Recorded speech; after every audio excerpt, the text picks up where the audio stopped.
Did you ever think you would make it? I feel I'm so close I could taste sweet victory.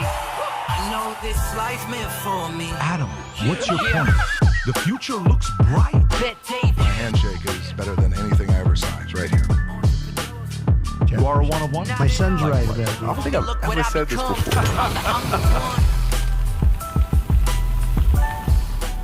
All right, folks, 9 a.m. sharp. Lots going on. Well, look at us. We got to cover this redistricting, this gerrymandering, this California, Chicago, Illinois. You got to see the history of gerrymandering. What the hell is gerrymandering about? How did they come up with the name? How often can they redistrict? There's all these details about these things, and some states do it better than others. Newsom's now threatening Trump twice, going after him, telling him what Abbott has done is absolutely uncalled for. And then last night, we get the Senate hearing for Texas approving the new congressional map ordered by Trump after everybody left and could potentially replace 5 new seats, with one of them being Representative Jasmine Crockett, which is something you ought to know about. That's why this redistricting thing right now is something that everybody is talking about. And Newsom is using this, as usual, politically, to make it seem like if they do redistrict in California, it's because of Trump, not because he ever wanted to do it. Of course, he would never want to do such a thing. It's all because of Trump's fault, so we'll cover that. Never let a good crisis go to waste, I believe. There's a few other things that we have to discuss He was as well. already doing it. Outside of that, D.C. sending national security. Some people are saying, wait a minute, why are we sending national security? And then Morning Joe Scarborough, is caught trying to read this text from a liberal in D.C. that is an extremely liberal guy that's in D.C., talking about how unhappy he is with safety in D.C. You can tell he's uncomfortable wanting to read it. Either Joe was uncomfortable wanting to read it, or his producers said, don't read it, and he read it anyways. Either way, good on him for reading it. I'll show it to you here in a minute. I don't know what's going on with Candace, Nick Fuentes, Tucker, Elon got involved. There's a bunch of things going on there. Who do you believe? I believe him. I believe her. I'm with him. Either way, there's a lot of it going on, and people are getting involved. Elon jumped into it as well, so we're going to have to respond to that and give some thoughts. Supreme Court formally asked to overturn landmark same-sex marriage ruling in a state. Could this become a federal thing? Because that is a state, who knows? Wall Street stunned as inflation defies odds on tariffs. And everybody said, oh, my God, it's going to be terrible. Inflation is going to go up because of tariffs. It's not happening. Then next one is Elon Musk and Sam Altman engage in a fierce war of words on X. All you need to know is you see Sam Altman retweets at Elon because Elon's threatening to sue Apple because X is not showing up or Grok is not showing up on the app downloads. I think it's X that's not showing up and they're not happy about it. But then Sam had some stuff to say. Trump defense taking 15% cut of Nvidia, AMD chip sales to China. Tom's got a lot of thoughts on that. Harry Enton from CNN admits Trump has the best political instinct he's ever seen. The good news is Harry's very young, but it's been a long time that he's been seeing this, so great. We'll see what he has to say about it. Trump-Russia. Trump criticizes Zelensky over Ukraine land swap objections amid Putin talks, and European leaders plan to meet with Trump before Putin talks. That's a Wall Street Journal story. They're worried that, look, we just want you to know, please, when you meet with Putin, don't invite him to be part of NATO. And what are your motives? What are your intentions? They're worried about it. Trump takes extraordinary actions to push bloodshed and BDM in D.C. by seizing control of local police, unleashing National Guard. Pete Hegseth said he's ready for it. Middle-class residents of Demron City say they're trapped in unsellable homes surrounded by drug markets. Tom's got some thoughts on that. We're, of course, going to talk about the redistricting. California city approves a $100,000 fund to help migrants pay rent. Oh, my goodness. Just brilliant when you think about that. Ready for this next one? Folks in real estate or those that want to buy, you may want to listen to this. Fed governor maintains outlook for 3 interest cuts in 2025. What? Not just 1, not 2, 3? Is this like the LeBron James of interest rate cuts? Not 1. Yeah. Not Who 2. knows? Who not knows? 3. That's right. 6, I believe. And yeah, he kept going, but obviously he's been wrong for a long time. I'm taking my talents to the Fed. Comer, Bill Clinton, Tom. prime suspect in Epstein investigation. And then we got a few other stories. Bill Maher had Drew Barrymore on from 50 First Dates or Poltergeist, whatever movie you remember her from. Or E.T. Or She was Firestarter. getting Okay, drunk. let's stop, guys. Firestarter. Let's 5 years stop. old. Let's stop. Her and Adam Sandler were good friends. Maybe they're still good friends. Yeah, they probably are. Bill Maher says The View co-hosts are not the best advertisement for women in blunt criticism. And last but not least, this is the story Adam wants to talk about. My brain was breaking.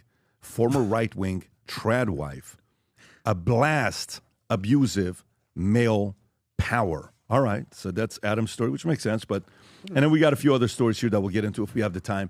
We have a shot clock up here, folks. You don't see I it. love it. But that is specifically for Adam. Yes. And it's angled in a way for Adam to see.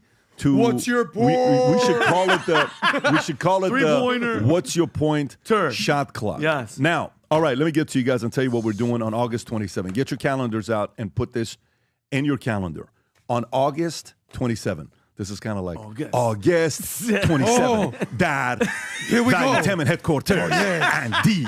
La la la la la la la la. Okay, that's guys. That's just when you were young and you heard these commercials. Persians will get you it. can't get it out of you. August 27th, at our property here, okay, in a hangar, at our property that we have in Fort Lauderdale, our headquarters, we're holding a special networking opportunity. A lot of you guys keep saying, Pat, I want to come see the property. I want to come see the property. Most people don't know this. We're building the biggest futsal field right now. That is 3,000 square feet bigger than the biggest futsal field, the traditional ones that you see. We're building one right now. What's a about to be done. futsal field? Futsal field. Anyways, the people that know, they know. It's a soccer I don't field. understand. No. Listen. Yeah.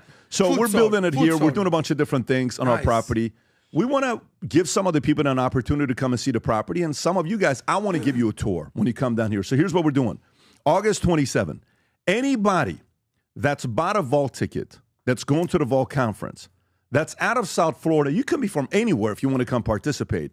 But specifically for the people that are in Florida, if you bought a ticket, general, you're invited. Our team will give you you'll be able to network with others. Platinum and executive ticket holders, you're going to get a tour of the entire property. Founder and CEO ticket holders, I'm going to give you a tour of the property myself. I'm going to show you exactly everything that we're doing here, but you have to be a ticket holder. And if you haven't bought the tickets yet, you have to see, we're going to have our Senna car outside the Formula One that we bought, the 1989 one. We have a lot of things. You'll see what we're doing behind closed doors. This year's Vault Conference is going to be absolutely epic. If you're somebody that's got big plans, second half of the year, I keep telling this to people, do not go through this year by yourself.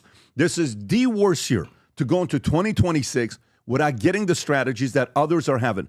By far the worst, whether it's AI, human nature, real estate, insurance, finance, raising capital, networking with others. Myself, Tony Robbins, Martha Stewart, David Falk at the #1 business conference of the year that teaches you what to do when you leave. It's not like rah-rah motivation. Here's how we do this. 300-page manual that will be given to everybody. If you haven't yet bought your ticket, go to thevaultconference.com, buy your ticket. Then, Rob, if you can put the link below for the people that have already bought a ticket, because you got to register, because it's only for the first 200. We're not doing it with 2,000 people showing up here. First 200 register, locked in, that's it. Each person that bought a ticket, you'll get to bring one person with you to see the tour, whether they have a ticket or not, it's not a problem. But the first 200 register, you'll be able to come join us. You just have to prove to us that you bought a ticket, and our team will verify that. Rob, what is the link for them to go to register for this? Is there a link that you have for it? It's actually pinned inside of the chat on YouTube. Okay, but is there a link for it for people that are only listening to audio, like if it's in different places? Yeah, not that I'm aware of. I can look and find out. Well, I would say maybe send an email to info@vt.com. Send an email to info@vt.com, and they'll send it back over to you. But if you don't, it's a link on Spotify and on YouTube. You'll be able to get to it to learn what that is all about. I'm looking forward to seeing many of you here. All right, let's get right into it. What is gerrymandering? What is redistricting? Why are people losing their minds? In the state of Texas, you have the governor, state of Texas. What's his name? Governor Abbott. It's Abbott. Greg yeah. Abbott goes out there and they announce that they're going to be redistricting. And they're going to, a lot of people, they're gerrymandering, they're redistricting. And then it goes to vote on the Senate seat, which I believe it's 31 senators, state senators in Texas that have to vote for it. Okay. They vote 19-2, okay? 9 Democrats are not even there. They left. Many of them went to Illinois. Some of them went to Massachusetts. Some of them went to New York. They're complaining about what's going on in the state of Texas. By the way, it was their duty to appear and vote. It was their duty to appear and vote, and they didn't. So is that like meaning? Is it an arrest? Oh, let me tell you what happened. So first of all, What would Governor happen Abbott, if the cops go on strike? Cops can't go on strike. These your elected officials went on strike. they went on strike. They left. Okay. One of the ladies even said, "This is, Hochul called this." I mean, she went off saying things about one of the representatives even called this, the Holocaust is what she called it. No, I'm not even Jolanda Jones. Can you type in Jolanda Jones, Rob? Jolanda Jones called it a Holocaust. Is that Jolanda Jones? Yes. Okay, watch this one here. This is what she called it. Go ahead. And then integration happened and everybody thought they accept us. They don't accept us. They are showing us who they are. We should believe them. And we better have the courage to stand up. Otherwise, we will fall for anything. And in this country, we will be defeated, deported. I mean, we will lose all of our rights. Okay, and fear if you think porn, it can't happen, fear it porn. can. And I would like the liken this fake to the Joy Holocaust. Reid? People are To the like, Holocaust. how did the Pause it right Holocaust there. happen? Yeah. She's criticizing citizens of Texas that elected her. Okay, so you check got this out. elected. They don't hate you. There's some number of them that elected you, woman. Tom, we got it. So she says Holocaust. Jasmine Crockett is worried because one of the seats could potentially get her to lose her seat. So then last night they vote. And when they vote, it comes out that Texas Senate approves the new congressional map ordered, they say, by Trump. This is obviously not coming by Trump, but they're calling it order by Trump because a lot of people are saying they're doing this right before the midterms because they're worried Texas could go blue and may as well do it now before it's too late. So Texas Senate approved the new congressional boundaries on Tuesday with a vote of 19-2, aiming to secure 5 additional Republican seats in the House for the 2026 elections as pushed for by Donald Trump. That's what they're saying. But House Democrats' absence from Austin has stalled the Texas House from approving the map for over a week. 9 Senate Democrats walked out the caucus, and then Senate Democrats labeled the map unconstitutional, but Senate Phil King argued no one has presented data or, frankly, any compelling case that this map violates any of the applicable laws as the Senate votes proceed. Now, this is the part to keep in mind. So let's talk about what's gerrymandering and redistricting. The way to look at it is if you go to Illinois districts in 1950, okay? If you go to Illinois districts in 1950, okay? And if you just type in images and you go to it, go to the one on the top left, the first one that you have. That's what it looked like. And if you zoom in, this is the part that people are kind of zoom, if you can, okay. Do you see how it makes sense? Because they're all within the same community. You see how all the purple is together. Yeah. The light blue is all together. The brown is pretty much, it's the same community. This is what it used to be back in the days. And what does this mean, Pat? Not to cut you off. So these are Each of Republicans these and Democrats districts are all different? have a representative. Okay. It could be a Democrat or a Republican. Got you. But this is 1950. Okay. What Illinois looked like. Can you, Rob, And each pull it up district today? has roughly the same number of people. That's why you have Okay. small ones in cities, big ones rural. It's Got it. about the same number of citizens. Okay. This is the districts today, if you come to it. And if you can do me a favor for Illinois, go to District 3. I think it's District 3, Illinois, District 3. It could be District 3 or 7. They call it and District 9. Yeah, they call it the earmuffs. Type in Earmuffs. Illinois District earmuffs. Yeah, earmuffs. Watch this. Go to images. So you notice what you just saw. Okay, click on that.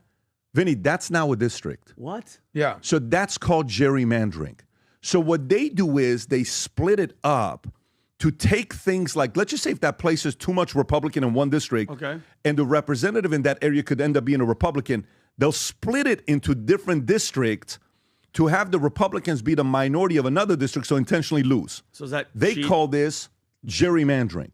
The same thing happened in Maryland, Rob. If you go to Maryland District 3. Can you look at Chicago 9 real quick? Yeah, we'll go to that as well. Go to Maryland District 3. Democrats are smart, huh? So go to 7, Some are. Rob. Go to Maryland District 7. I just want to see. It's one of the two. There's another one that is extremely weird. We'll show some of these to you guys. Okay, look at that one right there. Do you see how it's cut? Yeah. You see, it's cut intentionally that way to hurt some of the folks that, like, imagine you cut a Republican county, a community in a certain way to hurt them. You do it this way, then you win. So now, while we're going through the history of gerrymandering and how this whole thing came about, this goes all the way back to 1800s. There was a governor, I think the governor of Massachusetts, his name was Elbridge Jerry. Rob, can you type in Elbridge Gerry, Gerry? There you go.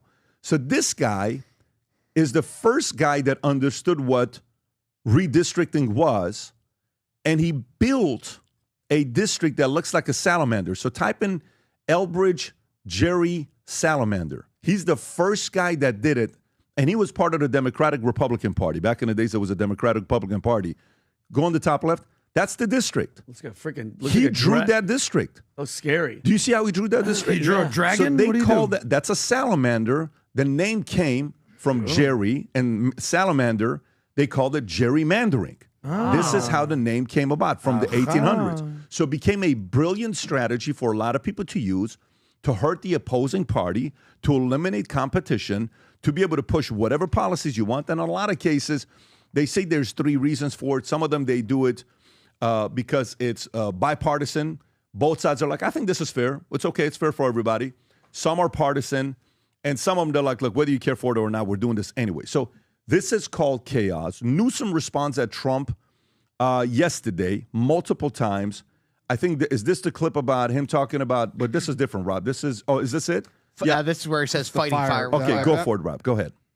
Hey, President Trump, it's time to stand down. It's time to make another phone call to Greg Abbott. This time, instead of calling him and telling him you're, quote unquote, entitled to 5 congressional seats, it's time to tell him to stand down. It's time to recognize that democracy is at risk. It's time to, dare I say, do the right thing. See how that feels for you, doing the right thing. If you don't, California will neutralize anything you do in the state of Texas. California will continue to punch above its weight. We believe in democracy. We believe in the enduring values of our founding fathers. 249 years. We're not going to sit back passively. You can pause it We're right not there, going Rob. to. So that was yesterday. Then there's another one. He puts the second threat, which, Rob, if you can go to California will fight fire. Fire is probably not the metaphor that Gavin Newsom That's wanted. true. That's true. That's a good idea. So, Rob, go to X real quick. So if you go to X right there, that's his last one. TikTok Donald, Texas governor demands, California governor demands Texas redistributing push threatens ballot measure. So that's the second one. Now, before I go into anything else, I'm going to pause here. Tom, I'm going to come to you here. What are your thoughts with everything that's going on with redistricting and gerrymandering? I have a bunch of other thoughts on this, why this is so important. But what are your thoughts on this, Tom? Well, welcome to the sausage making that is American politics. You have right now Gavin Newsom using it to step up and do a peer leadership, a peer presidential, and to do this to put himself in the spotlight. California was already doing it. California Democrats were already moving, and Schiff was worried about it because of what was happening in San Diego and Orange County. And if we were to look at how San Diego and Orange County voted in the presidential election, you can see, and the central states, just get all of them, the California district map, blue-red for the 2024 election, and you'll see California was already on red alert because they're entitled. Take a look at what was happening here. The entitlement that the Democrats felt in California was already under threat. Rob, go on that one right there. Watch this. Look at the last 4 years, Finney. So red is Red is Republican, blue is Democrat. Look what's happened the last 4 years. Go ahead, Tom. Perfect. Wow. And so the Dems were already in red alert saying, what are we going to do about this? Because their concern was Orange County and San Diego going red. Their concern was like, wow, no, wait. We got real areas here. We need to redistrict these because we can neutralize the 54% red by just moving it around, gerrymandering. They were already going to do it. Then Texas, had its moment and everything, and that became very public as they ran off so that they didn't have to vote and everything, abdicating their responsibility. And now Gavin Newsom says, we will fight fire with fire. And I've already said that's the wrong thing he should be saying. But he's already getting ready to do, because of that, what he's already accusing the other side of doing. But they're both doing it. And in my view, this gets a little crazy because both sides can be accused of putting their thumb on the scale. Both sides can be accused of doing this, and this isn't where the fight should be. I think the fight should be over issues. I think Newsom... But there's a problem there, Tom. You know what the problem is? There is no federal jurisdiction on gerrymandering. That's exactly right, which it's means... state by state. Did you understand this? Like, Vinny, both states can do this forever, and the government has no say in it. Nothing. That's not right, though. It's not about that's not right. They build it this way, and this Jerry figured it out, and others said, well, listen, if he can do it, I'm going to do it. Yeah, of course. So you essentially prevent the other side of winning your state in a long time.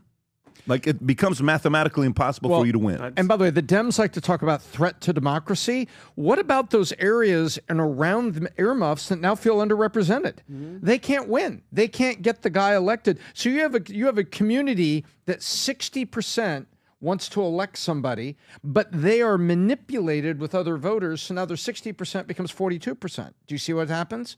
They keep diluting it. It's like water. Here's hot water, and they just keep diluting it with ice from other areas. So the bad part of gerrymandering is Texas has to do it to block what California is doing, and that is the order that it's happening. It's not Texas instigating right now. California was already starting it because the California Dems, led by Schiff and Newsom, were like, hey, man, we got to do something. The Adam, red's coming. So redlining, gerrymandering, redistricting, this whole conversation is coming up. I think I remember learning about this like in 8th grade. But so what happens is this. Every 10 years they do a census. So, Vinny, you've been sort of on the move on what's going on, illegal immigrants coming through, because the census, there's more people, more districts. Yeah. What's going on here? So every 10 years they do a census, and where they end up are in certain districts. Okay. So every congressman or congresswoman has their district, their quote-unquote neighborhood that they're representing. So gerrymandering, imagine we have a pizza party. We order a pizza. You're with me? Yeah. And typically, all right, I get a slice, PBD gets a slice, you get a slice, Rob obviously is going to get 2 slices, Tom gets a half a slice, he's low carb. But now it's redistricting, and gerrymandering is like, I'll take my slice, I'll take some of your pepperoni, I'm going to take the mushrooms off Tom's pizza, I'm going to throw in some crust. You're like, what happened to my slice, buddy? That's exactly what's going on here. Rather than everybody getting a slice, redlining is like certain people can't even get a slice. F you, you're cool, you can eat. And then redistricting and everything that's going on here is basically throwing pepperoni, throwing mushrooms around. The point is this: it's ugly, it's messy, it's musical chairs with your votes, and everybody gets a seat in this world. Are they ever going to change? Like, is there any way to change this legally? So here's the problem with this. So I looked up to see how often you can gerrymander, how often you can redistrict. That's what my next question was going to be. So when you get the census every 10 years, 2020, they give the new census. Some states, you can only gerrymander or redistrict once a decade.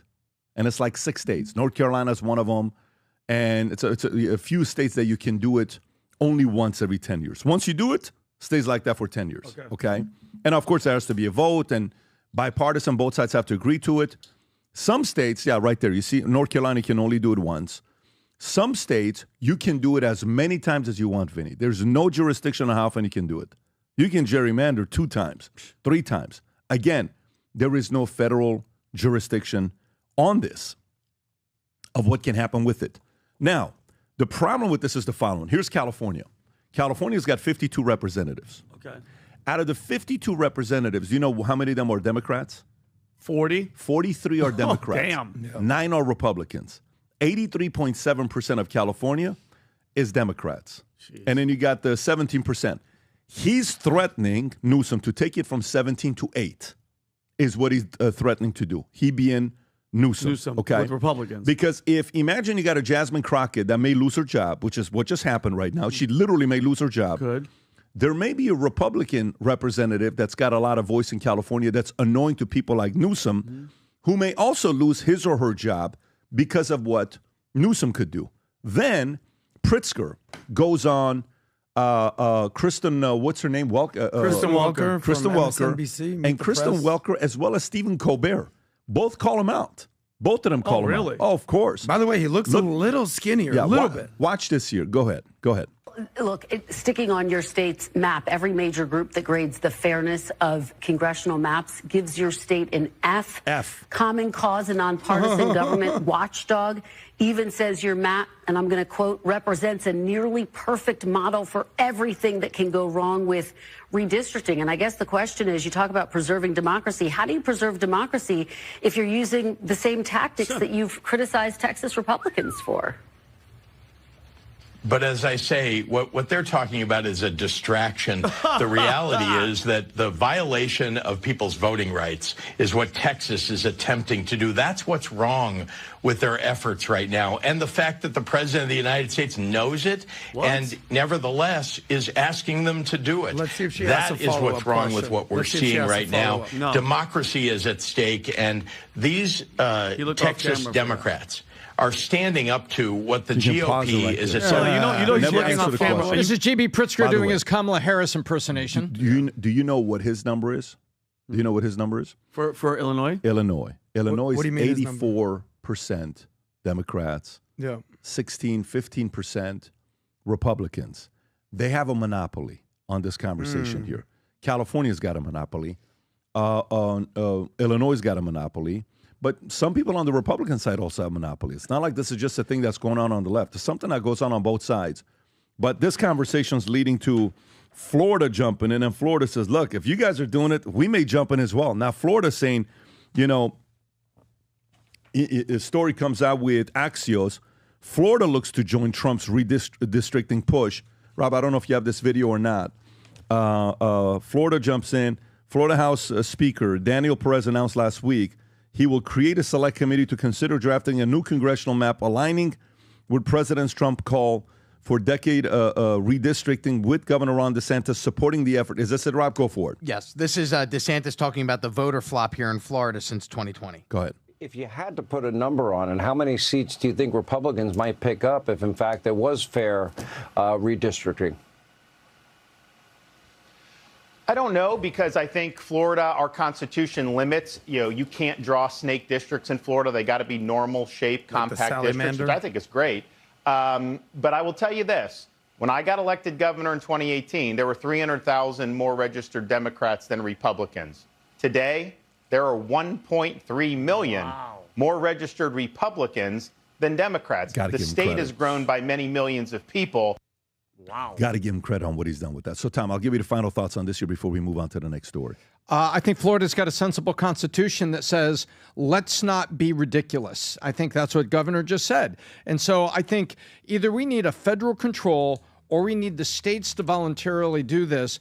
But guess what? The home of political corruption, the OG of political corruption, has been Chicago and Illinois. Oh, yeah. If you just go look up the history of America in elections, Mayor Daley and the machine that was there and the corruption, and it would represent upsetting the apple cart and just redrawing everything. But I think what people fail to see, the screaming blue states that are talking about this, Pat, are losing citizens, and they're going to lose representatives, and they're going to lose electoral votes anyway. Yeah. And so the people that are crying are the people that are losing citizens by their own policies, and I think America needs to look at that. Let's take a look at where people are moving to. Yeah. It's... Got it. Okay. Sounds good. There you have it. So we'll see what happened there. Next story I want to go to is Elon Musk and Sam Altman. They engage in a fierce war of words on X. All you need to know. So Elon threatens to sue Apple. Rob, if you have this one here. Elon threatens to sue Apple. Apple is behaving in a manner that makes it impossible for any AI company besides OpenAI to reach #1 in the App Store, which is an unequivocal antitrust violation. XAI will take immediate legal action. Now, here's a reader's added content. Rob, what's the reader saying just 1 month ago on July 18th? Perplexly reached #1 overall in India's App Store.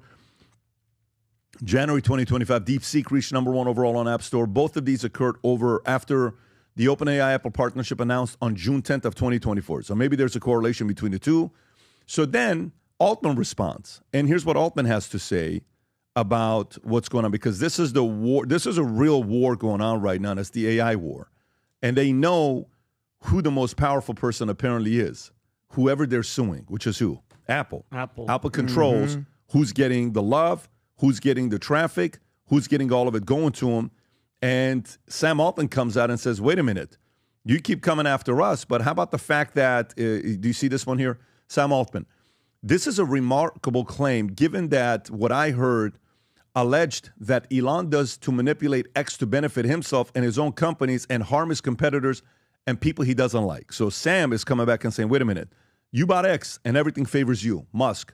You got 3 million views on your bullshit post, you liar, far more than I received on many of mine, despite me having 50 times your follower count. Will you sign an affidavit that you have never directed changes to the X algorithm in a way that has hurt your competitors or helped your own companies? I will apologize if so. Did Elon respond back to that? Or I did not see a response. Okay.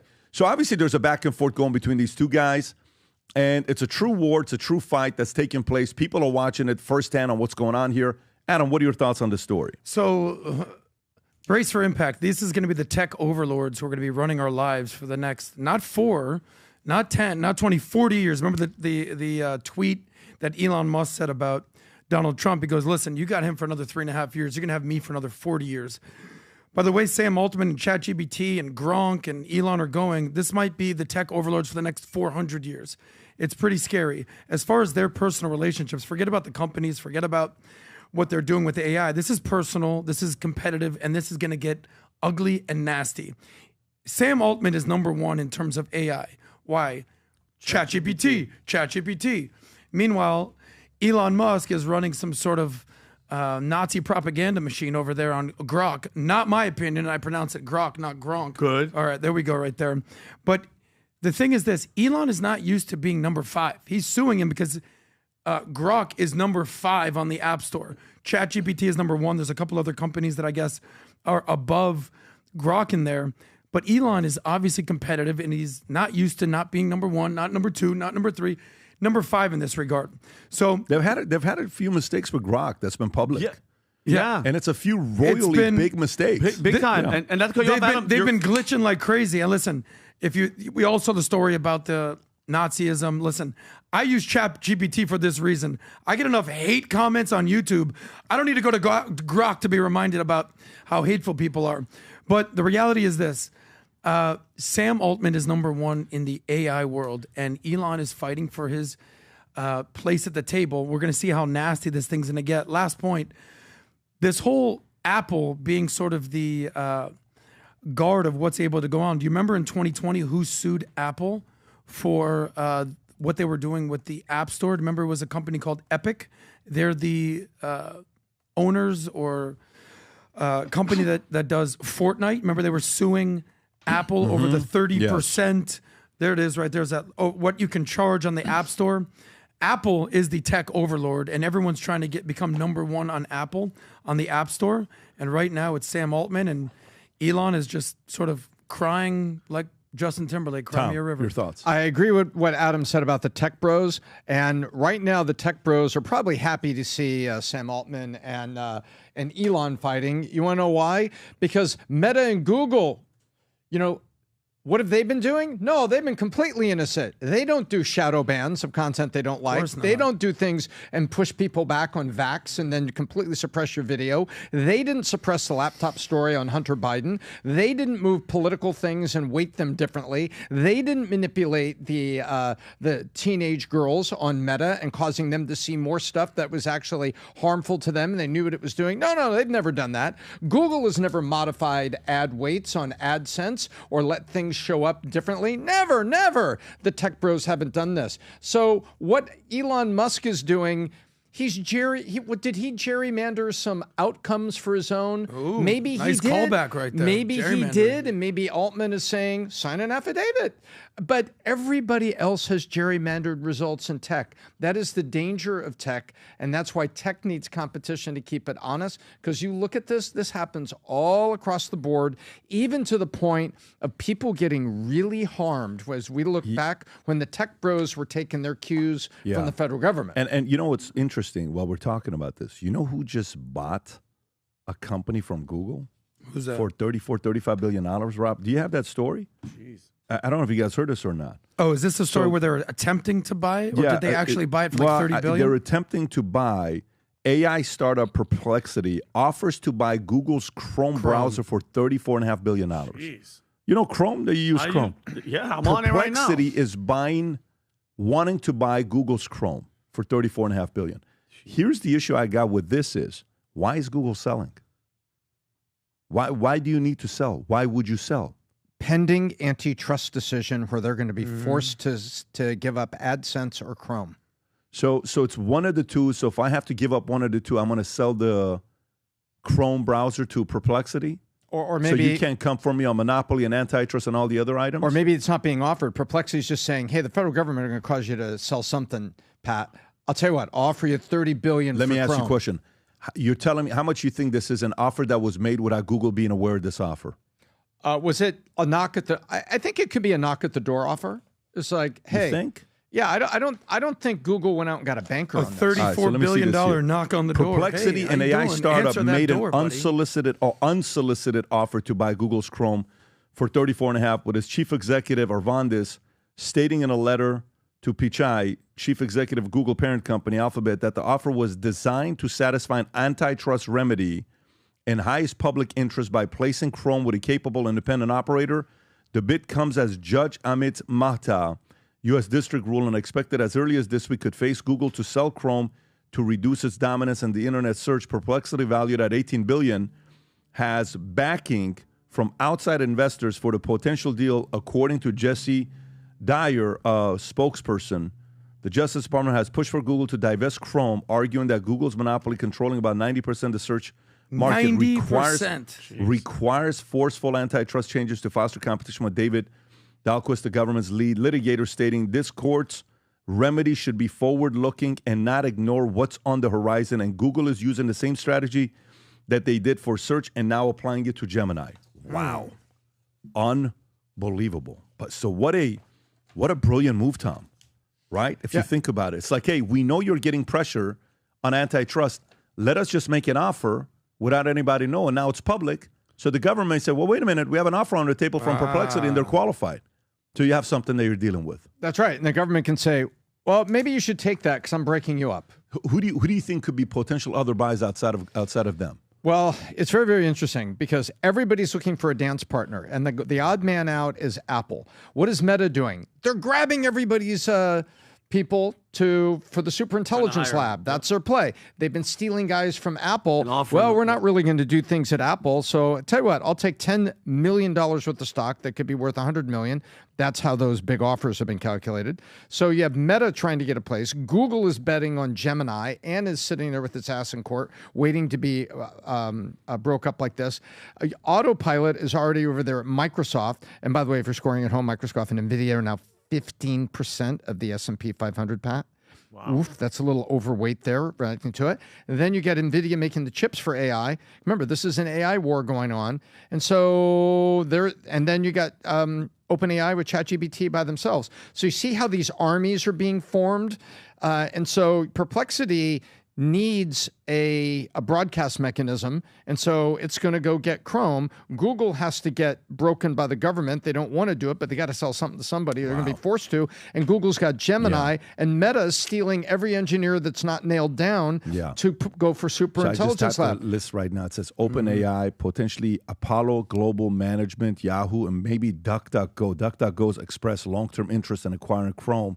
But DuckDuckGo, you're going to be able to raise that kind of money? I don't know about that. If they are, good for them. But and maybe just conversation. Which one do you use? You got Gemini, ChatGPT, Perplexity. You got DeepSeek. You got some dude named Claude out there that's giving you information in French. I honestly do ChatGPT first, and then I do Grok just to see how different it is. I don't know if I use Google at all.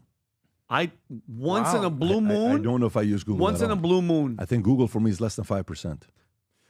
Bro, I'm still using Yahoo. I use crazy out here. Actually, interestingly here, I use Perplexity first to get the deep search, and then I compare with ChatGPT and Gemini. Got it. Okay, sounds good. All right, let's get to the next story here. Give me 1 second. Rob, what was it that we had? Okay, let's talk about DC takeover, what's going on with our capital. Trump takes extraordinary action to crush bloodshed and Bidium in D.C. by seizing control of local police and unleash a National Guard. By the way, I want to show you guys a clip by Morning Joe after this one here. So here's President Trump talking about what's going on in D.C. Go ahead, Rob. I'm an Announcing a historic action to rescue our nation's capital from crime, bloodshed, bedlam, and squalor, and worse. This is Liberation Day in D.C., and we're going to take our capital back. We're taking it back.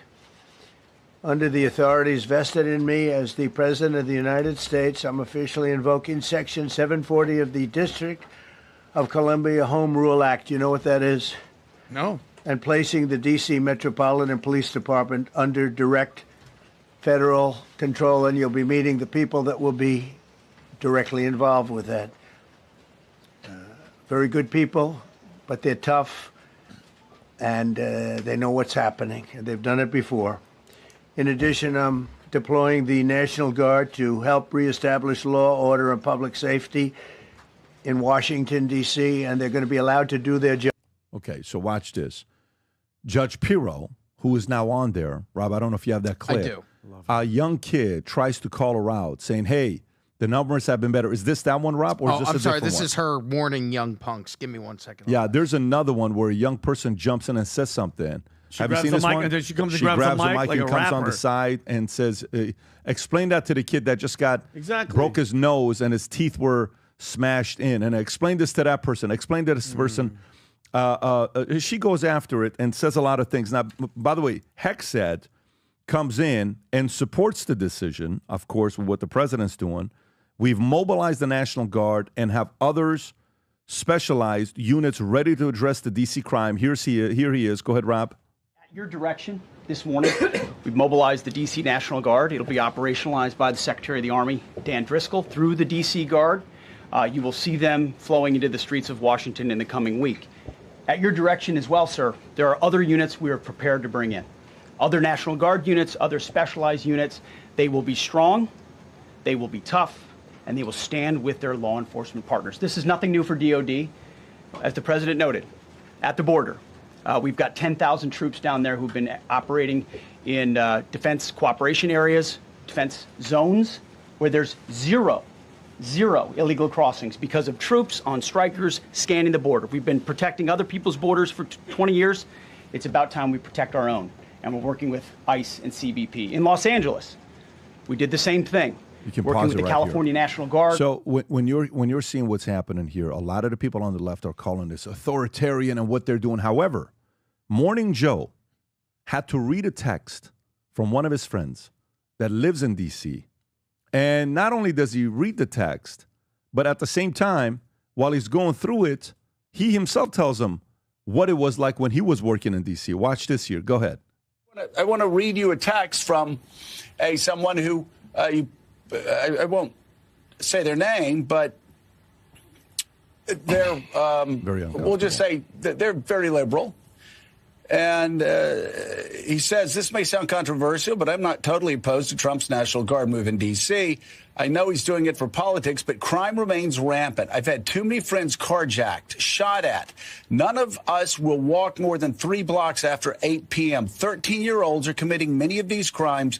Quite a change from a decade ago when things were much calmer. Well, that actually sounds like the D.C. that I lived in when I lived a block behind the Supreme Court. And, you know, every 3 days, one of my neighbors was getting held up at gunpoint. I mean, there has been a crime problem in D.C. And I want to read so you. It's pretty bad when you got the other side supporting what's going on there. Vinny, what are your thoughts on this story? Well, first of all, if the mayor of D.C. and the chief of police did their jobs, this wouldn't be happening. Okay, and I love the argument of like, by the way, 2024 was one of the highest murder rates was in Washington, D.C. Yes, the numbers are finally coming down, as if that's an excuse. This year, there's been at least 100 murders, and you're seeing this tree both. And they're attacking people that are working in Washington. And there was a clip yesterday where they're talking to the mayor and the chief of police, who is, I think her name is Pamela Smith, I believe. And they ask her, they're like, so now, what's the change in command? Pam Bondi, who? And she goes, what is that? What does that mean? The chief of police in Washington, Rob, if you can find it, look, she doesn't know what the chain of command is. Look at this, just real quick. Listen, and then the mayor has to jump in. What the chain of command is now? What does that mean?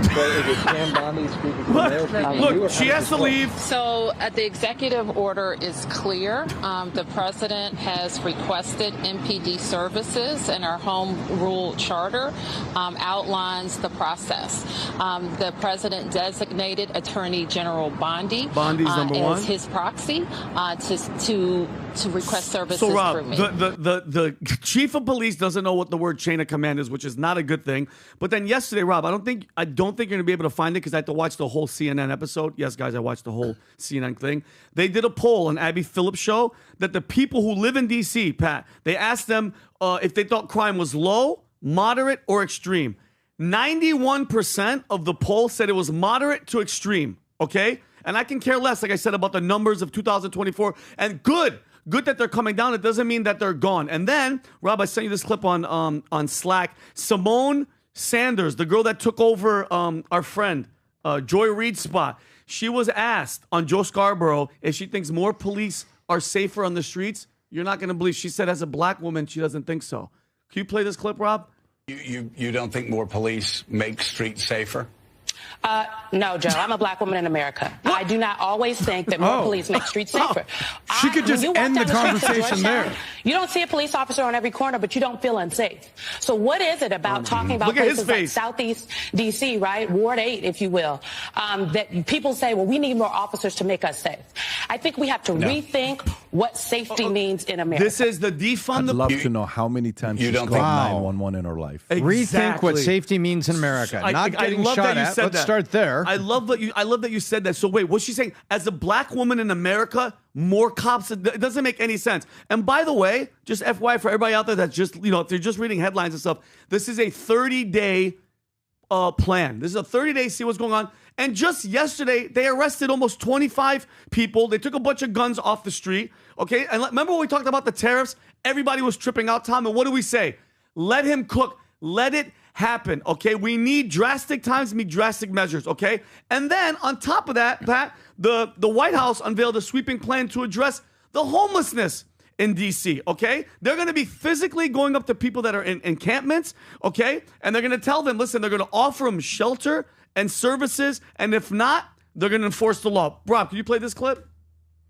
Police Department, with the support of the new federal agencies who have been surging on the streets of the District of Columbia, are going to enforce the laws that are already on the books here in Washington, D.C. For far too long, these laws have been completely ignored, and the homelessness problem has ravaged the city. So D.C. Code 22-1307 and D.C. Municipal Regulation 24-100 give the Metropolitan Police Department the authority to take action when it comes to homeless encampments. So homeless individuals will be given the option to leave their encampment, to be taken to a homeless shelter, to be offered addiction or mental health services, and if they refuse, they will be susceptible to fines or to jail time. Okay, Rob, you can stop it. And you know what I love, Pat? Enough, people just talk. This is not a dictator. This is not authoritarianism. It's in the law. They are stating the law. And the left just has to go opposite. Enough is enough. We just got back from L.A. It looked like a third world country, and my heart goes out. Guys, I get emotional sometimes when I talk to them and I give them money and stuff, and I hate when people are like, well, you're giving them money, what are they going to buy? They're going to just buy drugs. I'm like, they're not going to invest in the S&P 500, all right? I'm not stupid. I'm not stupid. You are correct, sir. But Tommy, here's my thing. Help them. They're offering. I'm like, hey, listen, you can't be here. We're going to put you in a shelter. We're going to try to get you off drugs, and if you say no, that's it. We're going to freaking lock your ass up. Enough is enough. I love it. He's going after crime, Tom, and he's going to clean up the streets. Good. By the way, and I have some receipts to go with your passion. Give it. Do you know when the the District of Columbia Home Rule Act started when? December 24th, 1973, it was put in place after unrest, and the federal government had small militias, when a militia just means a small group of soldiers that were providing security around the district. Why? Because the president of France may show up and do a speech, so they made sure there was security in the district. Well, things were starting to get out of control, so they said, stop. We want to, and there's also residents here. So on December 24th, 1973, they passed the District of Columbia Home Rule Act to give them the ability to, quote, limited self-autonomy. And they inserted Section 740 that said, but if you get out of hand, we, the government, who have been governing this since way back when they burned down the White House, when the British burned down the White House and it was attacked, it was the military protecting the city. And in 1973, December 24th, this part I'm not sure about, but I think Santa Claus got sleigh jacked. And so they said, we got to do this. But December 24th, 73 is when it happened.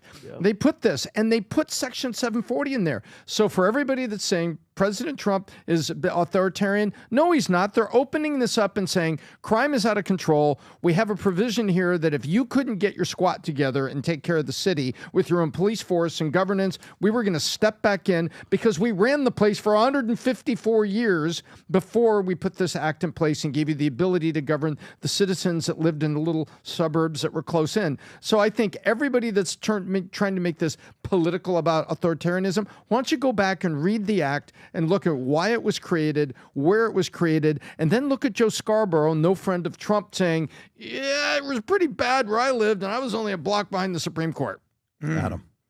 Well, defend the police, don't defund the police. I know we had a little play on words last episode, but Trump came out, and when he first came out, he said, we're going to be the party of law and order, and guess what? I alone can fix it. Do you remember that? And I remember 10 years ago and being like, what a narcissist. You alone can fix it. Trump, Donald Trump, 2025, you alone, please fix it. Please. Because the last thing we need is our capital of the United States, Washington, D.C., turning into a ghost zombie land full of homeless drug addicts. And I'm just talking about the Congress people. So, let's clean this act up. Do you remember what happened in New York City in the 90s? We had a guy named Rudy Giuliani, and he cleaned up the streets. He cleaned up the mafia. He basically, what was it? What he used to stop the mob? Rico. What was it? The Rico Act. Hey, Rico. Rico Suave. Hey, Rico.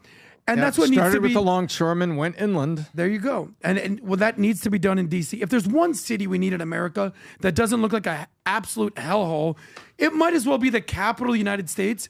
I said this last episode because we've spent a lot of time in D.C. It's suits by day, sirens by night. Anyone you talk to goes, oh, no. When the sun sets, get the hell out of here. Don't walk around D.C. Did you see what Dana Bash said, Pat, about complaining about Trump cleaning up D.C.? Dana Bash said the most violent day was January 6th. That was her. Can you play? It's really very, very short. Look at, she's reading something. That the most violent moment in recent history in D.C. was January 6th. That's what she's worried about. And it was an attack on the United States Capitol by a lot of people who were doing it in the name of Donald Trump. And it included, the people who were hurt included members of law enforcement. Well, the reality of it is, she can say that all she wants. A report just came from Western Journal. Ma'am, it's long past time. Ex-Capitol Chief Police hits Pelosi with 3 damning memories after she criticized Trump on D.C. National Guard use. Okay? Nancy Pelosi. Donald Trump delayed deploying the National Guard on January 6th when our capital was under violent attack and lives were at stake. Now he's activating D.C. Guard to distract his incompetent mishandling of tariffs, healthcare, education, immigration, just to name a few blunders. And Chief Stephen Sund responds. Watch this, Vinny.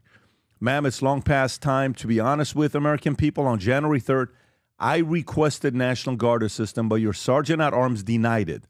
Under federal law, I was prohibited from calling them in without specific approval. The same day, Carol Corbin at the Pentagon offered National Guard support, but I was forced to decline because I lacked the legal authority. On January 6th, while the Capitol was under attack and despite my repeated calls, your Sergeant at Arms again denied my urgent request for over 70 agonizing minutes, running it up the chain for your approval. When I needed assistance, it was denied. Yet when it suited you, you ordered fencing topped with concertina, wire, barbed wire, and surrounded the Capitol with thousands of armed National Guard troops. I mean, this is the part about how be patient. Time is going to reveal truth. A lot of people are getting exposed with things that are going on right now. And I love the fact that they're doing this right now in D.C. There's no way in the world the capital that we live in of the greatest country in the world should be unsafe. It should be the safest place in the world. For sure. And I'm glad they're working on making that happen. All right, let's get to the next story here. Next story I want to get to is Candace Owens slams Nick Fuentes for claiming she is coordinating with Elon Musk to attack him. Call streamer a sheltered theater kid. Rob, do you have a clip on this or is it a tweet? So I have a tweet and then a few clips as well. Oh, this okay. is the original tweet from Candace. All right, so Nick says what? Full-blown coordinated attack on my credibility for the past week. And then she says what? Laugh my ass off. Here we go again, guys. Nick talks trash about literally everyone claiming they are frauds. But when the very people he speaks about reply to him, he says it's some high-level coordinated attack. Me coordinating with Elon Musk, LOL. Have you watched even a minute of my content? Didn't you say that I was working with Russia? Tonight he'll say, defend me. They are trying to kill me. Meanwhile, I'm being sued by President of France. The Tate brothers are actually facing a coordinated multi-state level attack from various countries, and none of us are cry victimhood. I maintain Nick Fuentes is a sheltered theater kid who cries and lies pathologically. All right. So this story, Adam, go for it.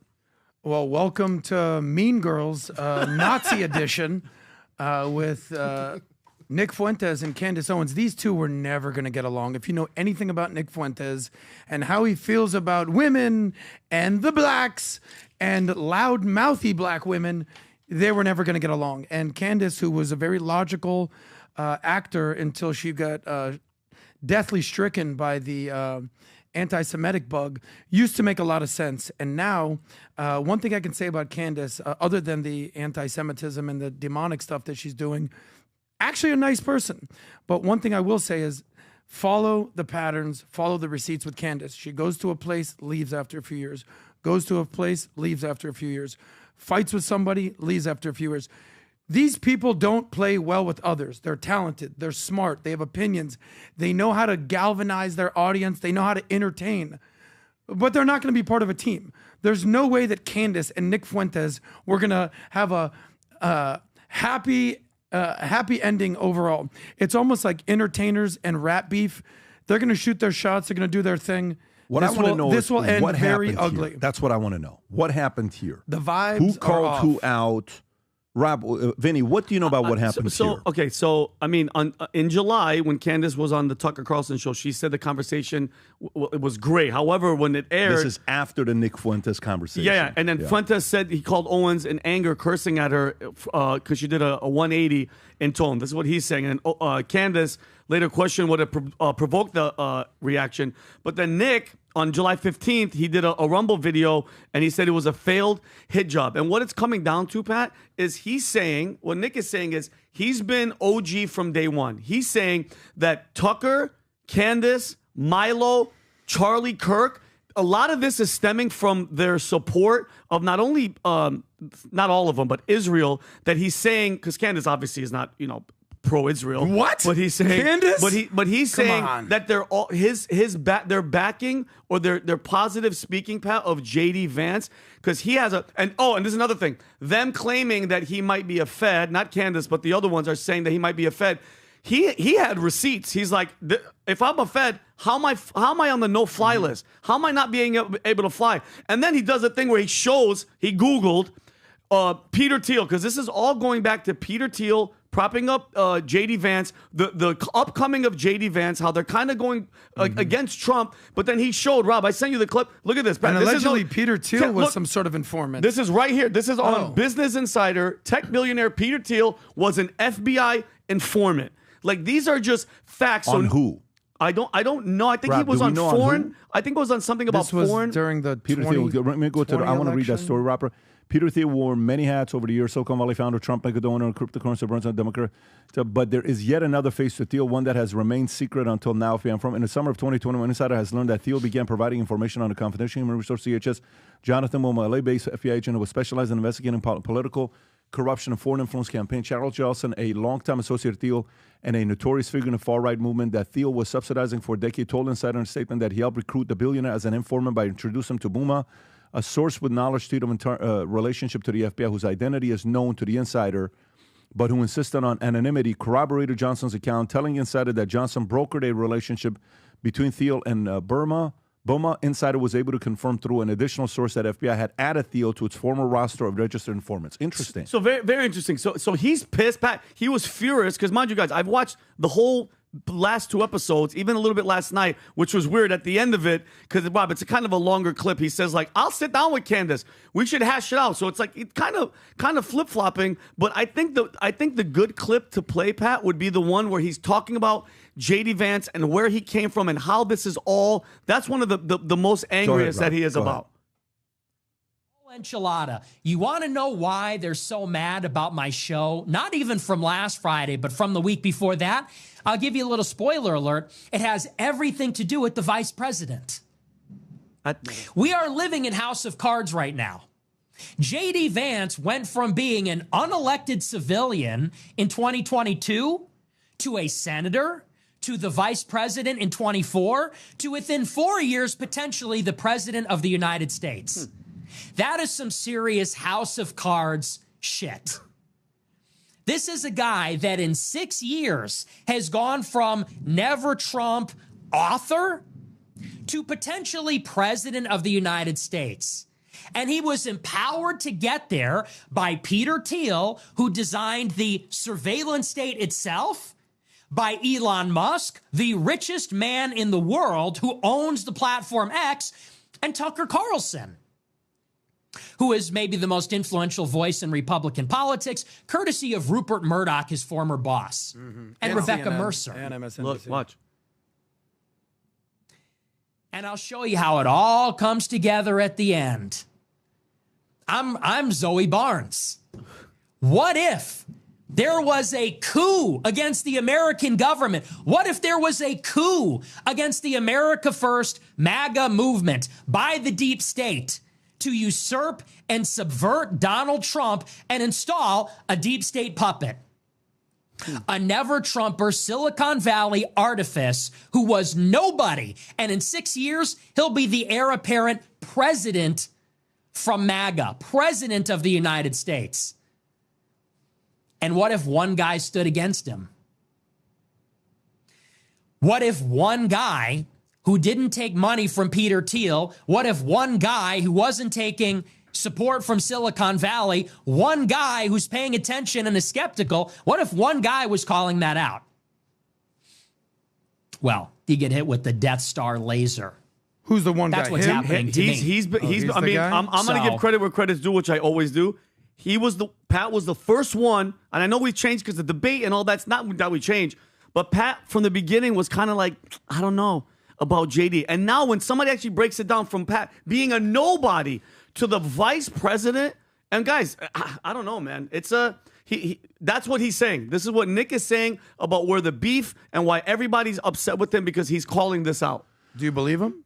I don't know, Adam. I don't know. Like my opinion is like, bro, when people piece things together, like connecting the dots, and you start to go, okay, came from nowhere. Peter Thiel funded him. He is where he is now. By the way, the rise to fame, it's like Obama. Like Obama came out of nowhere, and it was just like, yes, we can, and the change, and this and that. And what happened? He became the president, like that. Yeah, because people voted for him. Yeah, of course. But where did he come from? Like Nigeria, obviously. No. No, but you know what I mean? going to Trump. No, Yeah. the difference is, respectfully, Obama didn't come out of nowhere. He crushed his DNC speech in 2004. Correct. Exactly. And it was known as the greatest speech, whether you're black or white or brown or gay or straight or Republican or this. I don't believe in red states or blue states. I believe in the United States. That was the day where you're like, the greatest speech given in the last 40 years of Democrats was Obama. And they're like, this guy's going to be the president. Easy, they take him in and he becomes the president of the United States. So, but to me, with this case going back and forth, Elon jumps in and supports that he might be a Fed. Okay? Yeah. He calls Fuentes as a Fed. And then Fuentes responds and says, oh, you're now in this as well? And to give credit to Candace has been critical of Elon. So to me, it's kind of like so maybe he doesn't know that part of it. But then saying, well, maybe you are a Fed. But him and Milo had an exchange together where he's like, are you going on January 6th? Well, you may want to show up. You have to show up. So are the Feds going to be there? So he's shown receipts. And remember, guys, 12 years ago, Milo was the guy that, not 12 years ago, probably 12 years ago, Milo was a superstar. Milo would go on Bill. Milo was everywhere until some of the events that happened. And I don't know. When I'm going back and forth. There's a couple things that's just very weird on some of the interviews that are happening. I said a few years ago when the alliance was being built and Elon, when Tucker went to X, and I said he made a great decision because Elon was retweeting, if you remember, his first 50 interviews or so, Elon retweeted. Yep. And if a 200 million account person retweets you and you have 1 million followers, it really means that you have 201 million followers. I don't know if you understand what I just said right there. Yes. So what's more important? And if you remember Tucker, in the last 2.5 years, he went from having a couple million followers. Do you know how many followers Tucker has on X right now? Go look up Tucker's followers on X. I thought it was a brilliant move by Tucker to go there. We made an offer to him, but he went there. If you look up Tucker Carlson, I think he's at 12 million followers, 10 million followers. He's in the 16.5 million followers. Wow. All because Elon kept retweeting this stuff and because he did the legwork of going to Russia, going to everywhere to do the interviews. He wasn't waiting for people to come to him. So you got to give him credit on that as well. But right now, it's very interesting what's going on here. It's very interesting how some of this is being handled. Some of them are, taking it in a way where there's Israel involved, there's MAGA involved, it's Trump's fault, it's this, it's J.D. Vance, it's Peter Thiel, it's Elon, establishment, anti-establishment. But a lot of our young guys, and I always look at our young guys when we're doing podcast prep just to kind of hear what they're saying because I know they follow this stuff more. I run 9 companies, guys. I'm in meetings all day, so I can't be glued to the screen seeing everything that's going on, but we have researchers who are. And the guys that were pro-Candace and pro-Tucker, die hard for the last 2.5 years, in the last 2 weeks, are becoming more Nick now. Yes. You know who I'm talking about. I don't want to give names. 100%. But I'm kind of like, they were complete. They're like, I don't know. He brought the receipts, and he did this, and he did that, and the way he's doing it. Why are they targeting him now? Is it because he's not part of anybody? Because he's not getting money from anybody? Well, he went and got money from Pew. He went asked Thiel for money, but Thiel didn't give him money, and he's buttering all these conversations of what's going on. But if it's the younger people that are paying attention to who's doing what, everybody is playing. The Avengers are in many different ways, and there's like a massive war going on right now. It's a civil war going on right now with not necessarily a Republican Party, to be honest with you. The way I'll put it is there's a civil war going on right now with conservative influencers on X. I wouldn't even say it's the Republican Party. No. I would say it's conservative influencers on X because the search for Epstein has dropped 89% in the last 3 weeks. There is no interest in Epstein anymore. The interest has dropped dramatically. And this is CNN telling you this. Go ahead, Rob. At least a political point of view, quickly turning into a dud of a story. What am I talking about here? Which is wild. This has been for 3 weeks. Exactly. Now. Take a look here. Google searches for Epstein down 89% versus just 3 weeks ago, falling through the floor. It is no longer the top term searched alongside You can pause it Donald right there, Trump's. Rob. So what's the point? This is an X interest that led to Google and the power to X. It was at one point it was the most trending. 2.3 million people had used the word Epstein on X, and obviously made it very trending. So I think there's something going on the Republican, conservative, MAGA, America First debate on X that a lot of younger people are following, and there was a little bit of a. And also, for the people that was extremely cool to be anti-Israel in the weirdest way, they are right now more, look, if I have to choose between Israel and Islam and Muslim and what they're doing to all these other places, I hate to say this. If it's between the two, I'm going Israel over that. And listen, all these guys, I've had them on. I'm in communication with many of these guys. I talked to most of them here. Not all of them, most of them here. And I'll host Dave Smith. We've hosted Candace many times on election night. We've hosted, you name them, many of these. And who knows, maybe in the future we'll have Nick on as well to have a conversation with them. But it's been a very interesting, specifically, Vinny, I would say it's been a very interesting last 3 weeks. And Nick said it himself from his mouth. He's on a generational run. And right now, I don't care what anybody says, He is freaking on fire. You believe Nick, though. I get a feeling that you believe Nick. You know what it is, Pat? Because, okay, name the person that can't even be on YouTube. He can't be on YouTube because of the stuff that he says.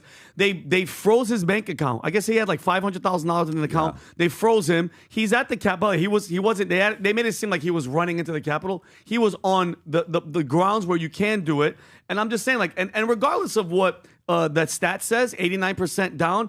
If it's it's a nothing burger they keep pushing because they want us completely to forget about it, Pat. Why is Comer saying that Bill Clinton's a prime suspect? And they're investigating. They're still digging deep and looking for people to get into. We'll get there. We'll get there in a minute. But Rob, somebody told me that Nick did open up his potty mouth. Yeah, do you want to? Yes, he did. Nick, what do you do? Nick.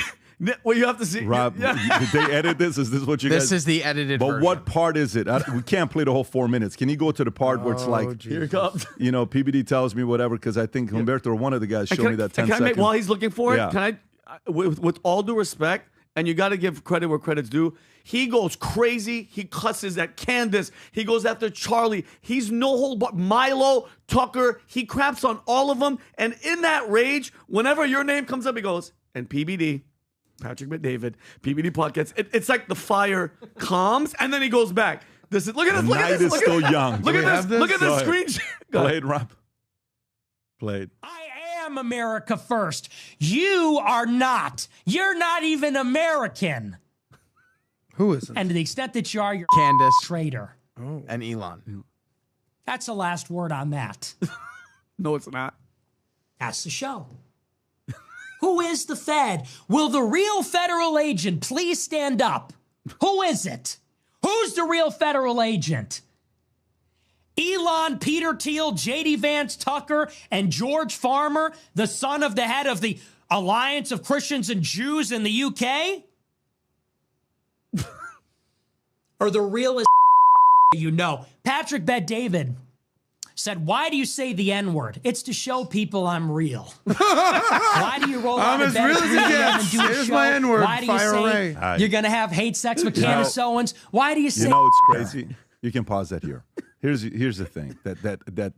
Of course he's passionate. Crazy. He's 26. He's doing his thing. If he would not use 5 words... They would play his clips on mainstream and would introduce him to a new audience. Nope. Yes, they would. Yes, Adam, they would, Adam. Let me tell you, Yeah, they you're would. saying nope. You're saying nope. There's a lot of nopes you have to bite your, tongue right now. When you said nope, Trump won't win in 2016. Nope, Trump won't win in 2024. Nope, a lot of nopes have become yups. Okay. A lot of nopes have become How much yups. you want to bet Nick Fuentes is never going to be played on mainstream media? If he's that, he don't didn't do say that that to yourself. He Listen, didn't say that. He's saying if he, by the let's way, play the bet. Let's make a bet. Don't do that to yourself. Okay. Listen, I had a $1 million PBD no, bet. but don't. Let me put it. Listen, I'm actually not joking. more Let Pat likely. finish. Let Pat finish. It is more likely that mainstream's going to play his clips if they haven't already, than Trump winning the Nobel Peace Prize. It is more likely that they're going to play his clips. But the only if thing they're going to do a hit job on him, yes, they'll play his clips. But that's part of playing his clips. Okay. By the way, guess what? Well, okay. No, it's not. Okay, what do you mean? Okay. A part of it is he has to realize that he has play offense, give your arguments, have the receipts, go do your thing, all of that stuff. But man, he has to have a quote like right underneath his iPad. I have met the enemy at his eye, Alexander the Great. He's his own enemy in certain areas. Mm-hmm. Because, as you're going up and you make enemies with everybody, you have to find ways to build some alliances. Yep. There is a huh? What do you mean not possible? He has alliances. No. Hang on. Let me just make my point. You can say whatever you want to say, but as you're going up and you're moving up, this is sincere feedback to all of them. It's not even just any one of them. Dana just closed a $7.7 billion deal with Paramount. Dana 20 years ago went to Spike and gave them $10 million to show UFC. Did you understand what I just said right there? You go to Spike. I don't even know what Spike is. UFC goes to Spike or was. Can you type in TV, Rob? Can you type in Spike UFC 10 million on Google? Spike UFC 10 million. If you go Spike UFC 10 million, I want to say he offered them $10 million 20 years ago. Right there. Is that it? Yeah. Yeah, there he goes. UFC pitched Ultimate Fighter to several networks, but none were interested until Spike TV came along. However, Spike wouldn't air it until UFC paid the production costs. So the Fertitta brothers and Dana White invested $10 million to get the show on Spike. And now he just got $7.7 billion over a 5-year deal. I think it's 5 or 10 years. I don't know what the number is. I think it's 7 years or 5 years, one of the two. How? You got to if your plan is long term, you need to have a little bit of a better approach towards building not alliances, but 7.7 over 7 years, 1.1 per year. Yeah.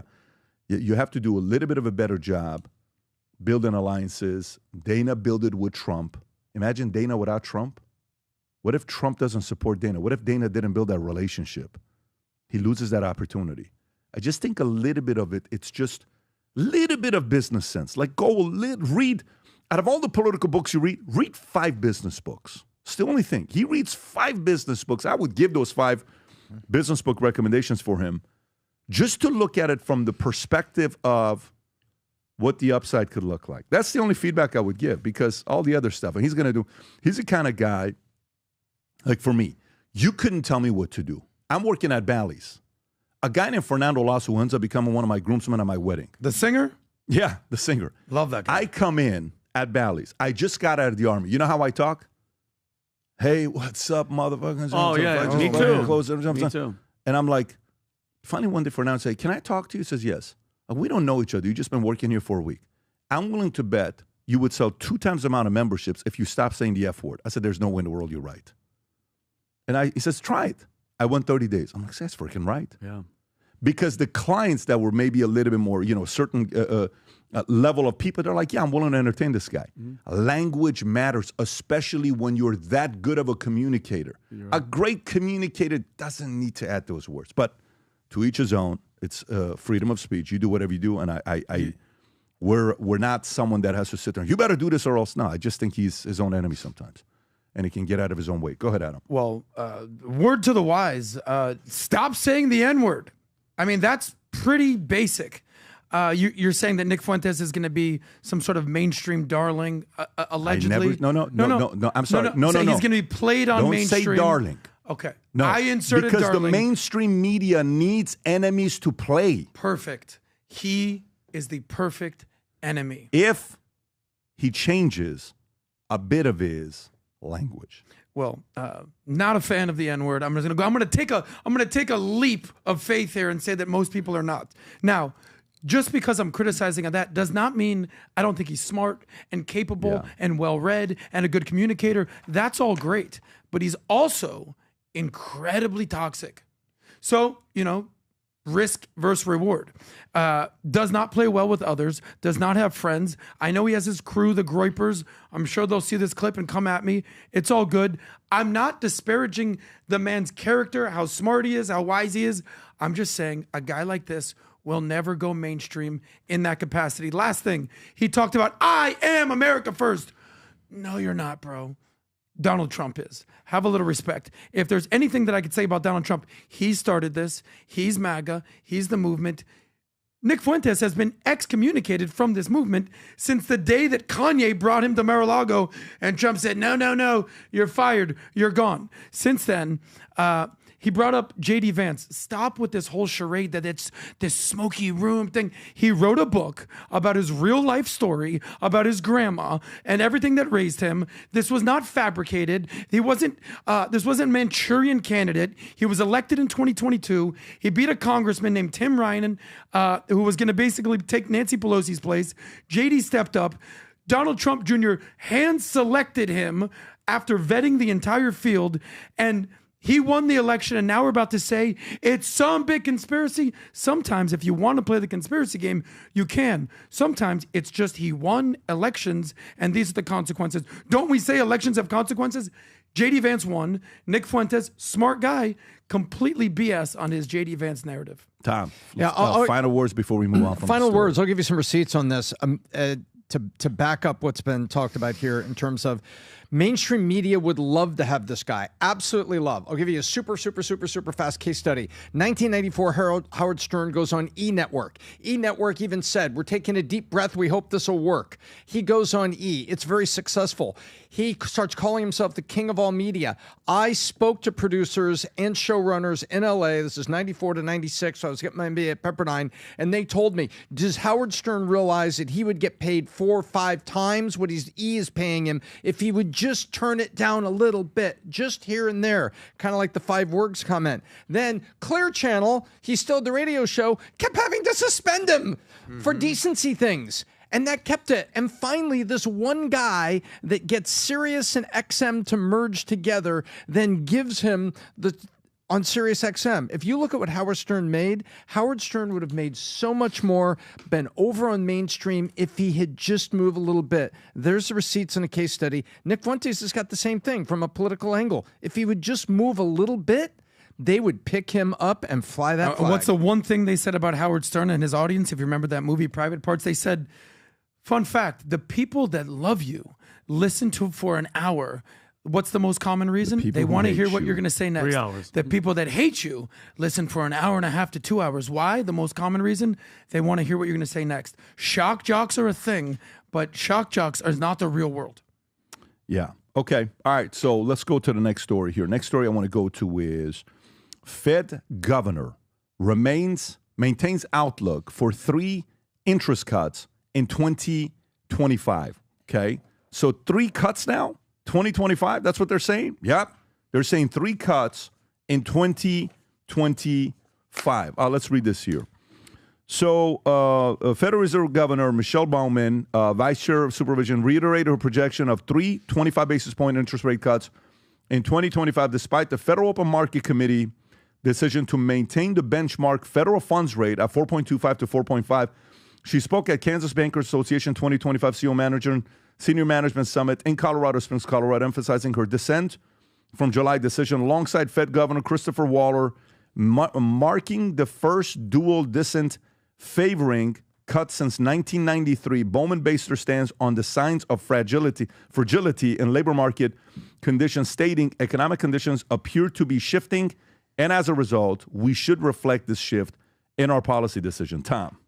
Yep. This is the individual that I gave credit to. And I said, you know what? This is the first time in 32 years that we had dissenters. And she was right. And I commented at the time that I thought that that Waller, was saying it because he actually wanted to be Justin Waller? Yeah. Well, Christopher Waller. He actually wanted to be the next Powell. And so I said, well, him dissenting, okay, but he's kind of campaigning. But Michelle Bowman was absolutely, I think, well within her rights and was correct about the dissent. And now she's saying we're going to get 3 cuts, which will be September 16th, 17th, October 29th, and December 10th, 25, 25, 25. That's what she's looking at. And by the way, if you go look at CME, which is the federal tracker of the Federal Board of Governors and what they say at their speeches and stuff, here we go. CME, Fed Tracker, just say Fed Tracker. Let's go take a look at where it is. It was okay, 35 days, 3 hours and 36 minutes. They even have a countdown clock here, Pat. It's amazing. Now go down, just scroll down. And oh my goodness, what does that say at the top of that blue bar? Oh my gosh, 97.9%. Is that what that says? Yeah. Yes. 97.9% chance that we're going to get a cut coming up here on the 16th, 17th of September of a 1/4 point. I think she's absolutely right, and she's out there pushing it because we are seeing a little bit of unemployment. We're seeing things that make sense for the cut. And so I happen to be right there with Michelle Bowman, and I think she's had the guts to stand up. First time in 32 years we had 2 governors actually stand up in dissent, although you got to discount Waller a little bit because he's kind of lobbying to be the next Powell. Interesting. Did you hear who Scott Bessent said that Trump's considering? Yeah, Janet Yellen. Janet Yellen. Yeah, that's kind of interesting. That's kind of interesting, isn't it? Very much so. It's called a team of rivals. Rob, right, can you play that clip? By the way, good Look hair. at that hair. Wow. Candidates. Nice. There's a lot of talk about it. Chris Waller, Kevin Warsh, Kevin Hassett, and so forth, and other names. You're casting a wide net. very, very wide net. And as you know, more than anyone, President has a very open mind. He even considered reappointing Janet Yellen. So we want to see what everyone's thinking. It's not ideological. It's about economics, what's best for the American people, what's best for the economy. And as I talk to the candidates, I'm looking at three things: monetary policy, regulatory policy, and the ability to run and revamp the organization, because it's really gotten bloated, and I think that this bloat puts its monetary independence at risk. Well, you've said. All right, there you go. The Balanced. fact that he is entertaining Janet Yellen. Now, that could also be a misdirection. That also could be something that they're trying to throw you off. But I think Trump is a guy that would actually entertain a Janet Yellen. I actually think he would entertain it. I think Trump's the guy that would be open to it, Tom. Yeah, sure. And I think in Team of Rivals, you have to think about things. A friend of mine from inside the administration said that Bessent's hat wasn't thrown into the ring by Bessent. Bessent's hat was thrown into the ring by Lutnick, who felt that he'd be a strong candidate. And then Lutnick kind of self-nominated and said, and if you need somebody over at Treasury, I'd be glad to do it. So I think we've got a lot of really good people and a team of rivals. And that answer from Bessent we just heard there, I thought was balanced. And he's talking about the exact things the economy needs. This place is being run like a business now. Yeah. And guess what? It's showing up in the results. I gotta be honest with you. I'll go real quick. I think I'm very impressed with Scott Bessent. He seems very capable. I mean, he's the one who allegedly got Elon Musk out of Doge. But let me take one quick angle right now. Don't look now, but this is the richest I've ever been. I'm assuming this is the richest you've ever been. I'm assuming this richest you've ever been. I know this is the richest you've ever been. Inflation is down. I lost a lot of money when I bought my truck. The S&P 500 is at all-time high. NASDAQ is at all-time high. Dow is reaching all-time records. Bitcoin at all-time high. Things are looking pretty darn nice.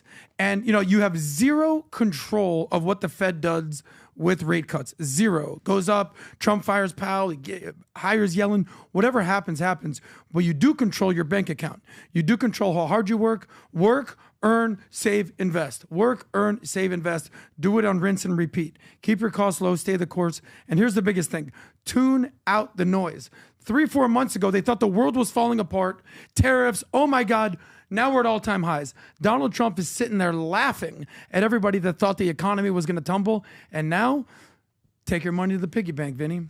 Yeah. I mean, look, it's, again, 3 times, I don't know. Janet Yellen possibility, a lot of moving parts, but we'll see what's going to happen here with the story. Next story I want to go to is Trump defense taking 15% cut of Nvidia AMD chip sales to China. This is kind of weird. But he didn't ask for it. They offered it. So if they offer you 15%, what do you do? And that's going to come back into paying off the debt that you have the national debt that you have. It's an interesting thing, but he's being asked about it. President Trump defends a deal requiring Nvidia and advanced microchip devices, AMD, to pay U.S. government 15% of their China sales revenue for export licensing. And here's what he had to say. Go ahead, Rob. But the H20 is obsolete. It's one of those things, but it still has a market. So I said, listen, I want 20% if I'm going to approve this for you, for the country, for our country, for the U.S. I don't want it myself. Every time I say, like 747, I want, yeah, for the Air Force. Yeah. So I just wanted, so when I say I want 20, I want for the country. I only care about the country. I don't care about myself. And he said, would you make it 15? So we negotiated a little deal. So he's selling a essentially old chip that Huawei has a similar chip, a chip that does the same thing. And I said, good, if I'm going to give it to you, because they have a, they have a stopper, what we call a stopper, not allowed to do it. It's really known as a restrictive covenant. And I said, if I'm going to do that, I want you to pay us as a country something, because I'm giving you a release. I released them only from the H20. Now, on the Blackwell, I think he's coming to see me again about that. But that will be a unenhanced version of the big one. Like, I don't know if you know it, we will sometimes sell fighter jets to a country. Right there. Tom, thoughts? You love this. So Nvidia goes to the federal government and says, hey, look, we sell a lot of different chips. And when he's talking about the H20 was a chip that was made for the Chinese market. And there's a whole lot of companies over there that use it for a lot of things. This isn't going to be something where the Chinese government is buying 1,000 of them, 10,000 of them, 100,000 of them, and running AI sims to spy on us. That's not what these are going to be used. This is a bunch of Chinese companies doing it. And Jensen Huang goes to the government and says, hey, you know what? In the midst of this stuff, I can keep making these, and I'm a U.S. company. Says, is it okay if I sell these here? And, you know, I've got this tariff on top of it. So I got this tariff thing. And so what Trump is basically saying, well, tell you what, I'll give you liberation to actually sell it on the embargo, but instead of the tariff dollars, pay the federal government, pay us. And so guess what? It's left hand, right hand. And so Jensen says, great, yeah, I guess we'll do that. And he said, now those Blackwell chips, the enhanced Blackwell chips, that's the super AI chip. That's the Shelby Mustang of AI chips, or if you want to call it the,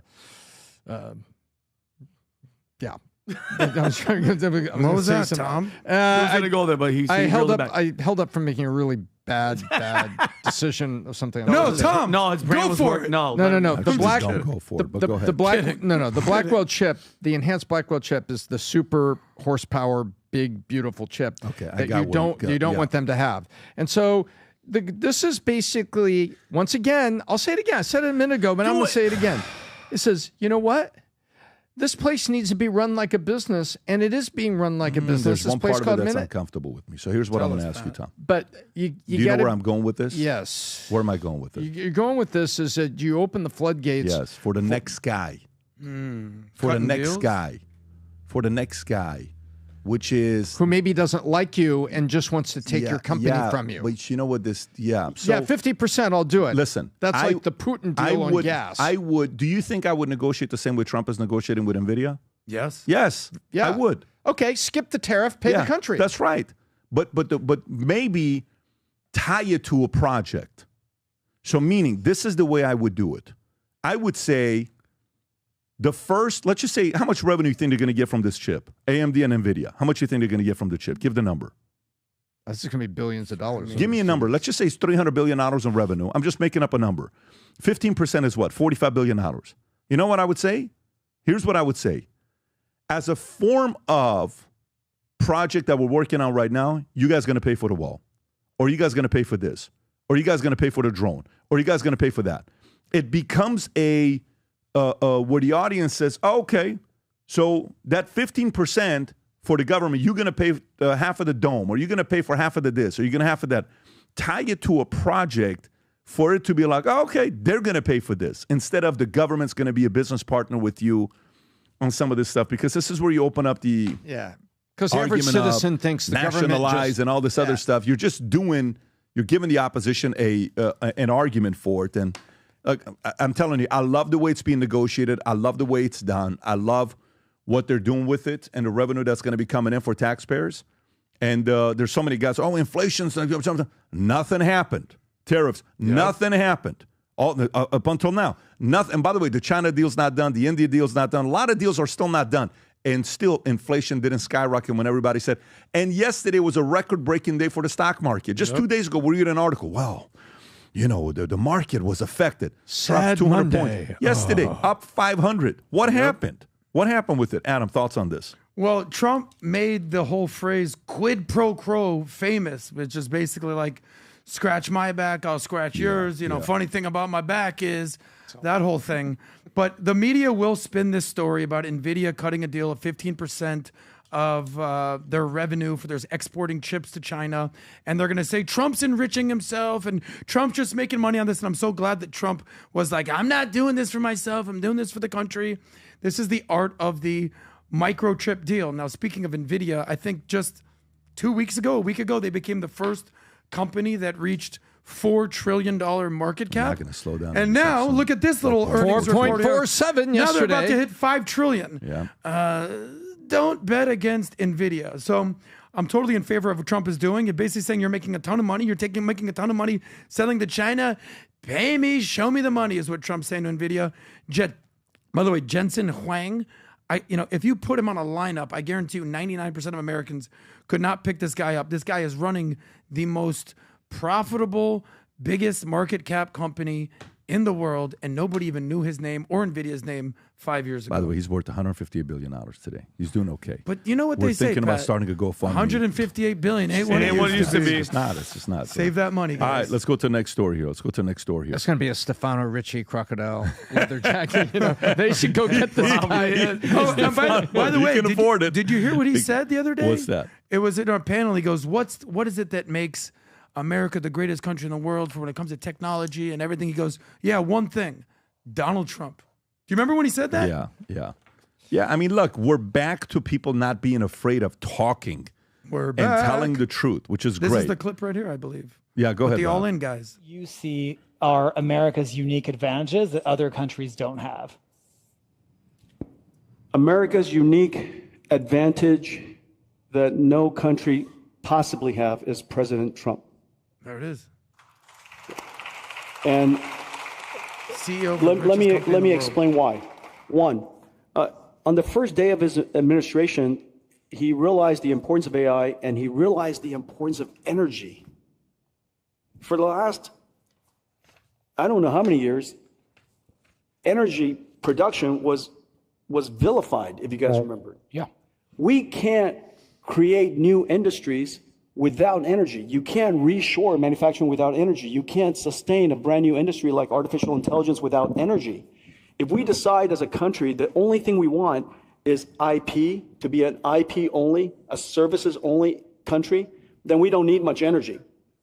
But if we want to produce things, something as vital as artificial intelligence, then we need energy. And so I'm just delighted to see Great. to accelerate AI innovation. Rob, This is you where can they pause jump right cut to the picture of Trump being like, Yeah, that's great to see that. All right, let's get to That the next whole story here. Let's get to the next story here. So, Vinny, you almost went into the story, but I'm going to get into one before we get into that one, which is real estate. California FEMA. Remember a few months ago, right after the fire that happened in the Palisades, and Adam Carolla went up there and said, here's what's going to happen. They're probably going to take all these properties, and they're going to do this, and they're going to do that. Well, let me tell you, before we watch the video by Adam Carolla, I'm going to read you what phone call Grant Cardone just got, okay?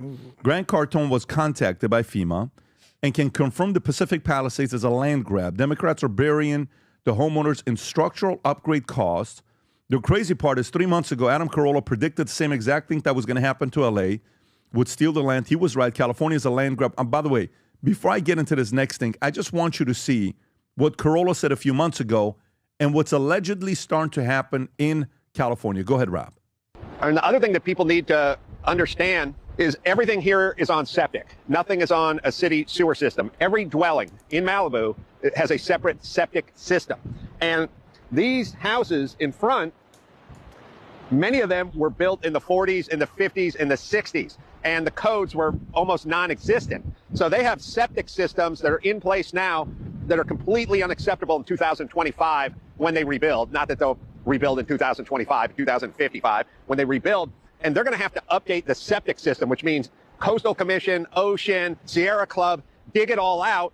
And because of the proximity of the ocean, they're going to have to build seawalls so that erosion won't take their septic system. So they're going to be several $1 million into stuff that's buried in the ground, a seawall, not above the ground, but a seawall that's in the ground so that the storm and the erosion can't get to it. New septic system. I mean, they may be $3, $4, $5 million into it before one piece of 2x4 is even put up in terms of framing the new house. Do you know how much bureaucracy, red tape, and permits worth of nightmare this is going to be? Because regardless of whatever the mayor says and whatever the governor says about expediting this stuff, a septic system is a septic system. The code is the code. The seawall's the seawall, and they're all going to have. Okay, Tom, thoughts on this? I think he's right. I went through this. Earthquake in 1994. I went up and I bought a house in Northridge. And before I go get a permit to extend the kitchen, and I wanted to move one wall. And they said, we're not going to approve this unless you put a shear wall on your back of your house. I said, what are you talking about? This house was built like in 1965. The foundation is still here. It went through the earthquake in 1971, in 1973, in 1994. And now I'm sitting here in 2004, and they said, sorry, Pat, they were waiting for the first person to do the upgrade, and they did it. So they've been doing this all over the place on saying, oh, you need to do the upgrades. Adam Carolla is right about this, and the septic system is a system that you need, and so there will be reasonable things here, but he's pointing out that all the stuff's going to be upgraded. Meanwhile, there's other ways that Grant Cardone's about to point out where they insist on upgrades that are designed to create expense so you'll abandon the land. Two different things. Adam Carolla talking about old septic systems to be upgraded with new ones. You want them to be safe. They're going to need a seawall. They can't have the house erode and fall down and have all that septic stuff go in the ocean.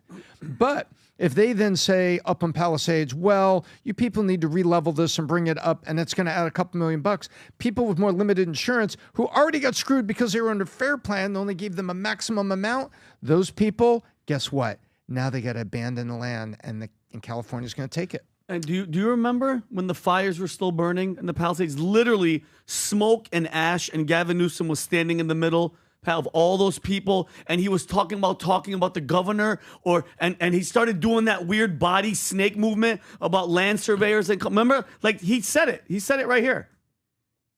Of issues. I was just talking to Josh Green, the governor of down in Hawaii, who had some ideas around some land use concerns he has around speculators coming in, buying up properties, and the like. So we're already working with our legal teams to move those things forward, and we'll be presenting those in a matter of days, not just weeks. Yeah, talking about, because Hawaii had the fires, and everybody there was complaining about, they're coming in and buying the land. He's saying it. Rob, can you do me a favor and go to ChatGPT and type in, what is Senate Bill 549? What is Senate Bill 549? What is Senate Bill 549? California? Okay? Yeah, watch this. Senate Bill 5, or specific to California. There it is, yeah. Senate Bill 549, they just announced this, and it's been now put on pause. This bill removes certain powers from Enhanced Infrastructure Financing District under Second Neighborhood Infill Finance and Transit Improvements, notably the ability to use sales and use tax revenue and the requirements for districts to be coterminous with the creating city or country. By the way, with the county, if you go a little bit lower, the idea of this when they announced it was for them to use a portion of the area, establish a government resilient rebuilding authority that could purchase fire-damaged parcels in Pacific Palisades, then develop a portion into low-income or supporting housing. Objective, address the housing affordability and post-fire rebuilding efforts in LA County. Let me explain this to you. The properties that were the waterfront properties, they proposed, why don't we take this and turn some of it into low income? The pushback bill met with strong local opposition from residents who felt it constituted a land grab, citing the loss of property rights and demographic change in the community. Over 23,000 locals signed objections, and leaders like Pacific Palisades residents associations voiced deep concerns. As a result, it was put on a pause in mid-2025 to allow for more community input and consultation. By the way, so when you hear these things being said, it wasn't just a theory. It was actually what they were trying to do in California. And a lot of people are like, what the hell are you talking about? What the hell are you talking about? And, obviously, as they're going back and forth, I pull up the numbers on permits because that's the one I always look at, how fast permits are being given. As of July of 2025, which is last month, the city of LA has received 389 rebuild permit applications tied to Palisades, about 8% of the estimated 4,700 properties affected. 145 permits were approved, allowing homes to begin major repairs and reconstruction. And then in the Altadena area, only 15% of applications were approved. And this is an ongoing thing that's going on right now. So again, to a lot of people, they moved on, life goes on. To the people that were affected by the Palisades, their life is still impacted by what happened there. The Palisades, Altadena. Go ahead, Scroll Tom. back to the top and look at what they call it. Sometimes your government hides its corruption in plain sight. It's called, right there, the Second Neighborhood Infill Finance and Transit Improvement. What is the second neighborhood? Low-income housing that they're going to force on you after they steal your neighbor's land. Let's see what's going to happen there. Adam. By the way, Adam Carolla, just stay on him for 1 second. What complete divergent career paths Jimmy Kimmel and Adam Carolla have taken. Can we just highlight that for a second? Do you remember 25 years ago, these guys were the host and co-host of The Man Show, a show that lived on Comedy Central that was famous for beer chugging and juggy dancing. And now Jimmy Kimmel has gone completely left, shill of the left. Adam Carolla has gone right, and just keeping it real. And everything he said here, just sort of capturing the essence of what's going on in California, very important. The reason I bring that up is this. I would love to see those two have a conversation. What do you think? What do you think? Apparently they're still friends, but apparently they don't talk politics at all. Who do you think doesn't want to talk politics? Let me tell you what happened. Of the two. Here's the question I want to ask you. Just last week, we did a clip on Kimmel, and I dared Kimmel to have a Republican on. And I said he wouldn't do it, right? Yeah. Apparently, the Fallon producer, some young person that follows PBD podcast, heard it and took an idea to him, right? Yep. And said, hey, Fallon, let's shock the world and let's have Gutfeld on. Are you kidding me? So the #1 late night show, Greg Gutfeld, that beats these other guys, and he's on Fox News. He goes on Jimmy Kimmel. And guess what happened to the results? Tonight Show rating soar to multi-year high on Gutfeld visit. So by the way, kudos to Fallon's group for listening. To the podcast. And obviously Kimmel's going to do whatever Kimmel is doing because his show's going to be canceled here soon because he's not a late night show host comedian. He is a pundit from CNN, MSNBC that's placed into the late night show. And Kimmel should simply resign and go to MSNBC. He should go to CNN instead of doing what he's doing. These are the numbers that came up. Gutfeld drew approximately 1.7 million viewers, a peak audience for the show since late 2023. This represented a season-high regular, non-sports led in sports.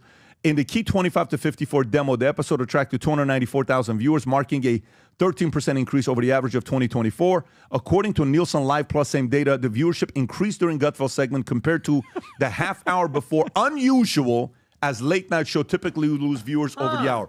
Maybe you ought to go to beddavid.com, beddavid Consulting, and hire somebody from here to help you double your viewership because before you also have to shut down both of your shows because how embarrassing it is. Kimmel goes out there and has 170-something guests who are all on the left, and the only conservative he ever brings is who? Liz Cheney. Guess what, Kimmel? You got a shot at doing something as well yourself if you bring a conservative on. The fact that Fallon brought him on, I'm happy for them, and good for Gutfeld to be in front of an audience that probably never watches him because they never watch Fox News. By the way, a lot of the Fallon audience was actually not happy. Oh, my God. His true fans. Yes. We're not happy about Gutfeld. But good for Fallon. I respect the fact that Fallon had him on, and I hope they continue doing this. And if they do, their producers listen, they're going to start getting a little bit more balance. And all of a sudden, oh, shit, this model works. Of course it works because bring America on, not just Democrats on, or else you're just CNN. I fully agree with you, and I'm fully happy that you point that out. Here's the catch.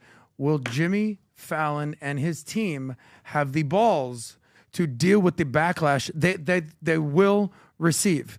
This one guy was outraged on Reddit and wrote a whole thing basically saying there's no defense of this. Jimmy Fallon has always been soulless and weird. Do you have the wherewithal? Was that just a soapbox or is that a real pundit? And you have the chutzpah to basically say, I'm going to do this. And here's the whole thing. They said, I can't believe he normalized the right. Normalized the right. Do you remember Jimmy Fallon was the guy that took Trump's hair, messed it all up, disheveled it? The problem is this, and here's the essence of the problem with the left.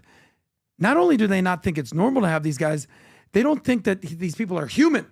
Why are you humanizing these people? Why are you humanizing Trump? Why are you normalizing these people on Fox News? They are soulless MAGA extremists. Let's see if Jimmy Fallon, or Jimmy Kimmel for that matter, have anybody from the right on, because the backlash is going to be real. Here's another challenge for you. Let's see which one of you guys will pull it off first, because I guarantee it'll be the most viewed show you've had. Non-celebrities, the last, 10 years. You ready? If Kimmel or Fallon, either one of them have Trump on, it'll be the most viewed show you've had on, and your rating is going to go to the roof. If you can get Trump,